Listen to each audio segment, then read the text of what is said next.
नमस्कार। आज हम एक बहुत ही आम लेकिन काफी परेशान करने वाली समस्या अस्थमा पर बात करेंगे। और हम इसे देखेंगे आयुर्वेद की नज़र से, जो सीधे एक्सपर्ट्स की सलाह पर आधारित है। क्या आप सोच सकते हैं कि अस्थमा जैसी परेशानी से निपटने के कुछ सबसे कारगर नुस्खे आपके किचन में ही मौजूद हो सकते हैं? सुनने में थोड़ा अजीब लगता है ना? पर चलिए इसी दिलचस्प बात की तह तक चलते हैं। तो आज हम क्या-क्या जानने वाले हैं। सबसे पहले समझेंगे कि आयुर्वेद अस्थमा को देखता कैसे है। फिर अगर अचानक अटैक आ जाए तो क्या करें, उस पर बात करेंगे। और हाँ, वो किचन वाले नुस्खे, खाने पीने के नियम और आखिर में एक पूरी तरह से सेहतमंद जिंदगी जीने का तरीका, सब कुछ कवर करेंगे। चलिए शुरू करते हैं पहले हिस्से से। आयुर्वेद की नज़र में अस्थमा आखिर है क्या? देखिए, ये सिर्फ सांस लेने में तकलीफ होना नहीं है, इसके पीछे एक गहरी वजह है। आयुर्वेद कहता है कि अस्थमा तब होता है जब हमारे शरीर में कफ यानी बलगम जरूरत से ज्यादा बढ़ जाता है। अब जरा सोचिए, जैसे कोई पाइप अगर कीचड़ से भर जाए तो पानी का बहाव रुक जाता है ना? ठीक वैसे ही जब हमारी सांस की नलियों में ये ज्यादा कफ जमा हो जाता है तो सांस का आना जाना मुश्किल हो जाता है। यही है अस्थमा की जड़। तो ये कफ बढ़ता क्यों है?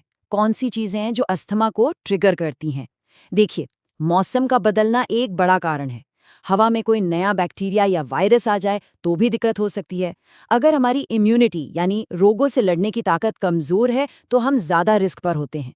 और एक बहुत जरूरी बात, अगर हम एलर्जी के लक्षणों को सिर्फ दबाते रहते हैं तो वो भी आगे चलकर अस्थमा का रूप ले सकती है। अब एक बहुत ही जरूरी सवाल पर आते हैं।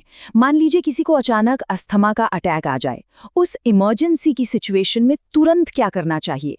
अगले हिस्से में हम इसी पर बात करेंगे, कुछ फर्स्ट एड टिप्स जो बहुत काम आ सकते हैं। यहाँ दो बहुत ही सीधे साधे लेकिन कमाल के असरदार उपाय हैं। पहला, पानी में अजवाइन डालकर उबालें और उसकी भाप लें।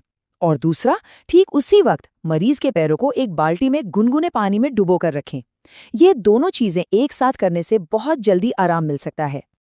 इमरजेंसी से तो निपट लिया, लेकिन अस्थमा को लंबे समय तक कंट्रोल में कैसे रखें, इसका जवाब शायद हमारी रसोई में ही छिपा है। जी हाँ, हमारी रसोई में मौजूद मसाले और जड़ी बूटियां बहुत मदद कर सकती हैं।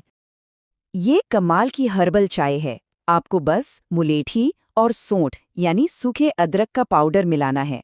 अब ये काम कैसे करता है? देखिए, मुलेठी जो है वो जमे हुए गाढ़े बलगम को पतला कर देती है, और सौंठ वो शरीर में गर्मी पैदा करके ब्लड सर्कुलेशन बढ़ाती है, जिससे वो पतला हुआ बलगम आसानी से बाहर निकल जाता है। इसे सुबह और शाम बस चाय की तरह धीरे धीरे पीना है। एक और बहुत ही पावरफुल नुस्खा है ये। तेज पत्ता और पिपली यानी लंबी काली मिर्च का पाउडर शहद के साथ मिलाकर एक पेस्ट बनाना है। ये मिक्सचर क्या करता है? ये हमारे शरीर में एंटीऑक्सीडेंट्स को बढ़ाता है और हमारे रेस्पिरेटरी सिस्टम की यानी सांस लेने वाले तंत्र की इम्यूनिटी को मजबूत करता है। इससे शरीर बाहरी वायरस और बैक्टीरिया से बेहतर तरीके से लड़ पाता है। घरेलू नुस्खों के साथ साथ हम क्या खाते पीते हैं, इसका भी बहुत बड़ा रोल है। ये कहना गलत नहीं होगा कि हमारा खाना हमारी सांसों पर सीधा असर डालता है। तो क्या खाना चाहिए और किन चीज़ों से दूर रहना है? देखिए, गर्म पानी पीना बहुत अच्छा है। जौ और ज्वार की रोटी और हरे छिलके वाले फल फायदेमंद हैं। और परहेज किस चीज़ का करना है? दूध और दूध से बनी चीज़ें, मीठी चीज़ें और ठंडा खाना या पीना, इन सब से बचना है। क्यों? क्योंकि ये सब शरीर में कफ को बढ़ाते हैं। अब नुस्खों और डाइट से थोड़ा आगे बढ़ते हैं। आयुर्वेदा सिर्फ इलाज की बात नहीं करता, वो एक पूरी जीवन शैली, एक जीने के तरीके की बात करता है। बात सिर्फ लक्षणों को ठीक करने की नहीं है, बात है पूरी तरह से स्वस्थ होने की।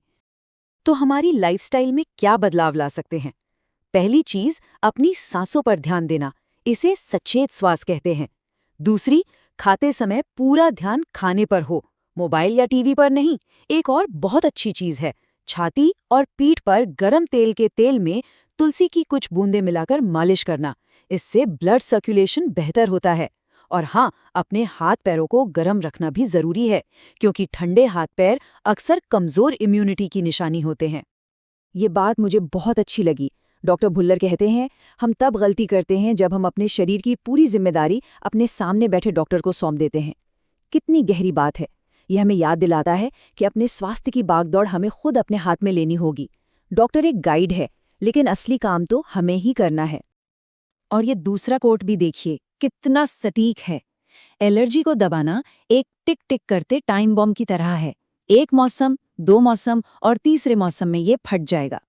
मतलब साफ है, अगर किसी प्रॉब्लम की जड़ को ठीक नहीं करेंगे, सिर्फ ऊपर ऊपर से उसे दबाएंगे, तो वो आगे चलकर एक बड़ी मुसीबत बनकर सामने आएगी। तो इस पूरे बातचीत का निचोड़ क्या है? निचोड़ बस इतना है कि हमें अपने शरीर की भाषा को सुनना और समझना सीखना होगा।